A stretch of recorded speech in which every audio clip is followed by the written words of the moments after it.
আজকের ভিডিওতে দেখাবো যে আমরা যে এইগুলো ব্যাটারি ব্যবহার করি, তো দেখা যায় কিছুদিন পরে ব্যাটারিগুলো কাজ করে না এবং চার্জ নেয় না। তো আমরা তখন কী করি, ব্যাটারিগুলো ফেলে দিই। তো এই ব্যাটারিগুলো ফেলে দেওয়ার আগে আমাদের সার্ভিসিং করার দরকার। তো এইগুলো ব্যাটারি সার্ভিসিং কীভাবে করবো, ব্যাটারি সার্ভিসিং করা যায় না। তারপরেও শেষ একটা সার্ভিসিং হচ্ছে আমরা যে ব্যাটারিগুলো এইগুলো লাইটে ব্যবহার করা হয় বা এরকম জাতীয় ব্যাটারি অন্যান্য লাইটে ব্যবহার করা হয়, দেখা যায় এই ব্যাটারিগুলো কিছুদিন চলার পরে লাইটে কাজ করে বা যে কোনো ডিভাইসে কাজ করার পরে এরকম ঝাঁকাঝাঁকি করার পরে কাজ করে, আলো জ্বলে। বা তারপরে দেখা যায় আবার একটু নড়ে গেলে, রাখারাখির কারণে নড়ে গেলে দেখা যায় বন্ধ হয়ে যায়, চালু হয়। তো এরকম ক্ষেত্রে আগে আমরা ব্যাটারিগুলো পাওয়ার মেপে দেখবো মিটার দিয়ে ভোল্টেজ আছে কি না। ভোল্টেজ না থেকে থাকে সেক্ষেত্রে কুইক চার্জার দিয়ে চার্জ দিয়ে নেব। কুইক চার্জার দিয়ে চার্জ দেওয়ার পরেও যদি চার্জ না নেয়, তো তখন কি করব, এই ব্যাটারিগুলো ওই পাশে দুইটা কানেক্টর থাকে, এখানে নেগেটিভ, এখানে পজিটিভ।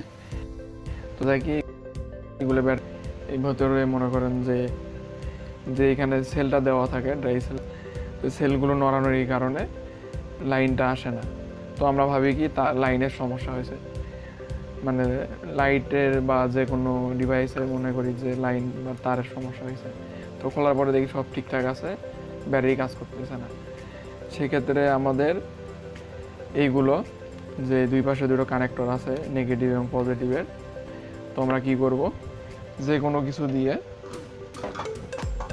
এইরকম ছোটো হাতুড়ি দিয়ে বা যে কোনো একটু ভারী জাতীয় দিয়ে, যাতে করে এটা চাপ দেওয়া যায়, এরকম বসে যায়, এরকম হালকা করে, মানে এমন জোরে দেওয়া যাবে না যাতে করে ব্যাটারিটা নষ্ট হয়ে যায়। হালকা করে এরকম চাপ দিয়ে ভেতরে ঢুকিয়ে দিব দুইটায়। দেওয়ার পরে দেখবো যে চার্জ নিচ্ছে নাকি। তো কুইক চার্জার দিয়ে দেখবো যে চার্জ নিচ্ছে, সেই ক্ষেত্রে দেখবো যে এটা ভালো আছে। আর যদি এরকম করার পরেও যদি চার্জ না নেয়, তো ভাববো যে ব্যাটারিটা নষ্ট। তো আমরা খুব সহজেই এইরকম করে নষ্ট ব্যাটারিগুলো সার্ভিস করতে পারবো বা রিপেয়ার করতে পারবো।